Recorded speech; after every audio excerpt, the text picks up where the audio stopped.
What's going on, everybody? Welcome back to my ATP videos here. If you don't know who I am, my name is Jamal. I'm an instrument-rated commercial pilot out here in Denver, and I've been just documenting my journey through the ATP program here. I have my instrument video up, my commercial single video, and now you've seen the title. This one's about my commercial multi-engine training. I passed my commercial multi check ride on January 3rd, and I'm just about done with the program now because I decided to defer my CFI, and we'll talk about that. And then, like I said, we'll also talk about multi-engine training. So let's jump into it. Multi-engine training at ATP, I think it's extremely easy. Multi-engine training in general, I think, should be easy because there's not that much more to know. You already know how to fly the plane. You're already a commercial pilot. It's just adding on the capability to fly multi-engine aircraft in log PIC time. So you just have to learn, multi-engine aerodynamics, multi-engine systems, and engine outflows. And then in the flight, you're just really learning how to do a VMC demo and a single engine instrument approach and handling those engine failures in flight.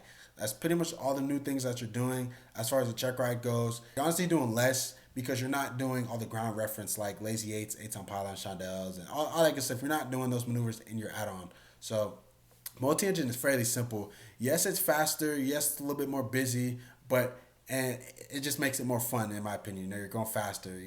You're moving up in speeds, and that's exactly what your career is going to look like. You're just going to get faster and faster until you can't get faster anymore.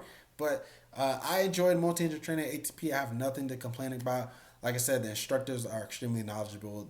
I had a great instructor throughout my training.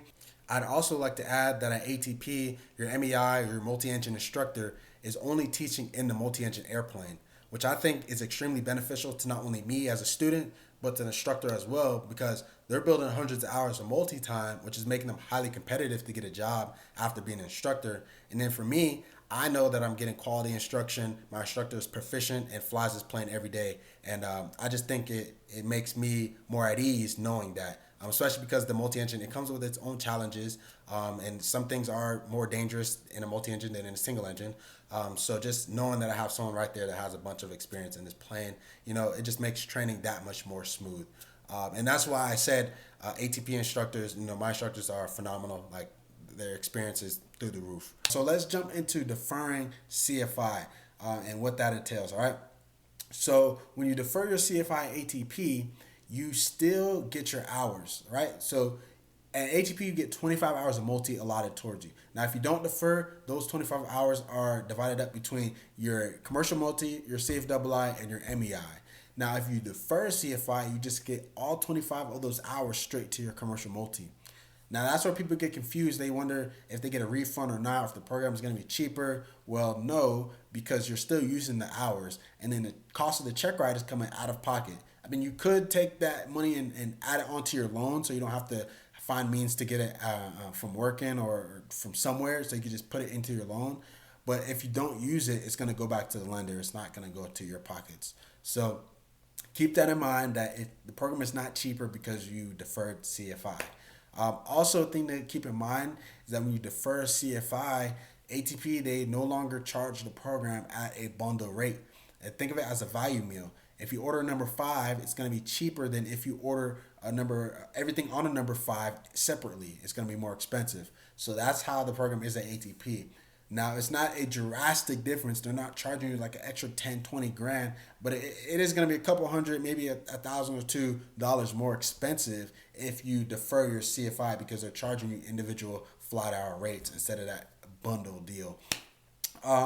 But that's pretty much deferring CFI. It's not that crazy. It's extremely easy. You just call them and just tell them why, and they will just update your program outline, and you'll go straight into a multi-engine training after your single engine training. All right, so boom, let's talk about some tips and tricks that will help you be successful in your multi-engine training here at ATP.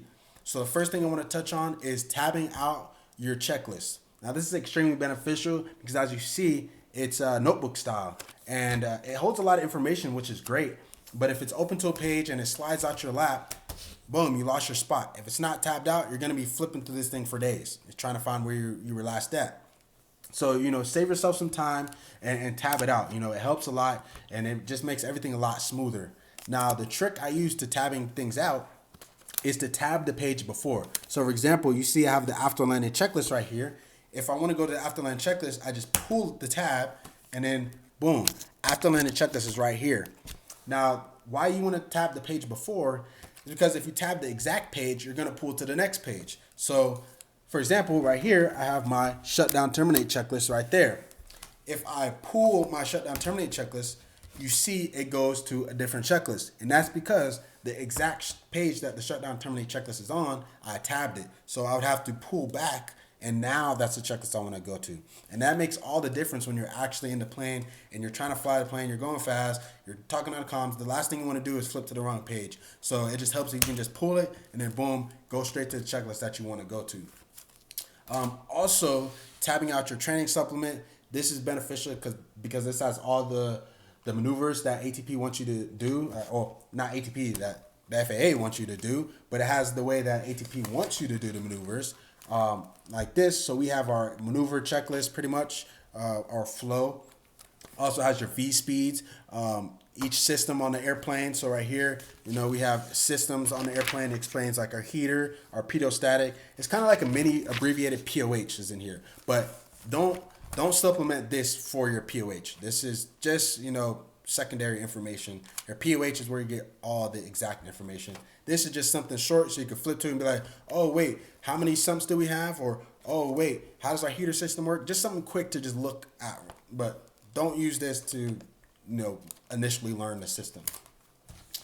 Cool. So now let's talk about weight and balance. At ATP, your instructor should be getting on to you about computing your weight and balance before every flight. If they're not, you need to get on yourself because this is extremely important, especially in the Seminole. Now, you want to make sure these numbers are exact, like the weight of you and your instructor, because it's going to have effects on how much fuel that you could bring on board. Now, the difference between 20 pounds of fuel can bring you outside the envelope. So make sure you're not just getting out to the plane and calling and saying top off, because then you're going to be outside the envelope and now you're operating as a test pilot. Now, you may, if your runway is long enough, you may still be able to get off the ground, but that's not a safe practice at all. So make sure you're computing your weight and balance as well as your performance numbers right here, so you know what's going on when you get up in the sky if anything does go wrong. Now, another thing I have for you is drawing out your systems. This is extremely beneficial, not only just in multi-engine training, but learning in general. Is not just don't read it, don't just watch videos on it, but draw it out. This is the fuel system right here. I just have a little notes right here on the side, but this is the fuel system, and I've drawn it out plenty of times. Like I've drawn it out in different ways. Right here it's like I've drawn it out a whole bunch of times, but I just have my fuel. I think I've thrown away all my other ones. But make sure you're drawing out your system so you really know what you're talking about if someone asks you a question, so you have an image in your head and you're not just going off of, words. So that helps a lot when you're talking about systems, especially the propeller system and the landing gear system. You should be able to draw everything out. Now, another tip I have is to create a cheat sheet. So here are all the maneuvers. You can look at it really quick, pause it. But this is my cheat sheet for the Piper Seminole on doing just maneuvers. So slow flight, you see 60 to 65 knots, and it gives me my altitude, and I have fuel pump on or off. And this just helps in the beginning of your training. You don't want to use it as a crutch. Definitely don't use it in your check ride. But your first couple flights, it helps a lot to where if you have, brain fart, you can just look down and be like, oh, I need to be at 80 knots, or oh, I need to be at 100 knots. And this helps a lot. But like I said, don't use it as a crutch. And the last thing I have for you is get a mini whiteboard. So if you're in your bed at night, just crank it out and draw write an acronym out, SMAC film or PAST, and just erase it and then do it again, or draw out a system. And this helps a lot because you don't want to be having to go all the way to the training center just so you could get a whiteboard. Just get one at home, and that helps a lot because you're not wasting paper. You could just write on it and erase it. So that's pretty much all the tips and tricks I got for you. Other than that, multi-engine training, don't stress about it. The plane is faster.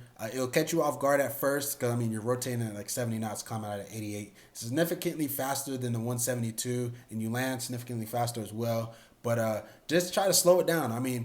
You're getting to a career field where the airplanes are just getting faster and faster. So if you can master this, you'll be fine. And just stay focused in the books, because the more you know, I think, to me, the more I learned about the ground and more about the airplane, the easier it was to fly. So don't neglect your ground knowledge at all. Study hard in the multi and you'll be just fine. And to all my people out there that deferred CFI, keep your head up. It's not the end of the world. I would recommend still getting your CFI outside of ATP, which is what I'm thinking about doing. because you get a little bit more time to really learn how to teach and learn how to fly from the right seat. Versus that ATP, you only get 2 training flights, a mock, and then your check ride. So it's limited time you get to really get experience in that right seat. But if you do it outside of ATP, you would get more experience. It's just the check ride weight, the DPE availability is going to be harder on you because ATP, they just have their own network of DPEs, which makes it easier to find check rides. But me, I've been working on the ramp since December 19th. I've been working at the FBO at Centennial Airport, just networking, shaking hands, getting that experience, and hopefully I land something, I find something. And I've also been applying to a whole bunch of jobs: pipeline, aerial patrol, or aerial survey, Part 135, passenger and cargo ops. I've been applying to everything. Actually, just this morning, I had an interview for an aerial survey company as a sensor operator. So hopefully I get that, because the sensor operator is the person in the back that operates the cameras and does all the imaging. And eventually I'll be able to move up to a pilot. In the interview, he was saying it's most likely not going to take more than 6 months to a year to get that pilot position, but it could happen well under 6 months as well, just based off of if somebody leaves, they'll throw you being the first person that is rated to fly that airplane and that has experience operating the cameras. So you're just an all-around candidate versus someone who has no aerial survey experience at all. So hopefully, I'm hoping I get that job, because that would just set me up on a path to start building time and getting paid to do it. Other than that, I think I covered everything that I wanted to cover in this video. I just hope everyone's staying motivated out there and remembering that a dream doesn't chase you back. So chase your dream every single day. It's only going to get further the longer you wait. So yeah, just stay motivated, keep pushing, work hard. And if you're coming to ATP, man, get those writtens out the way. That's the best thing I could say.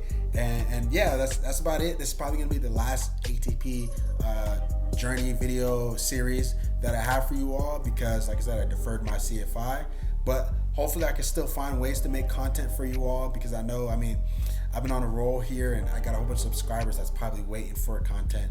But yeah, just stay tuned and stay motivated. So peace out, everyone. You guys have a good one.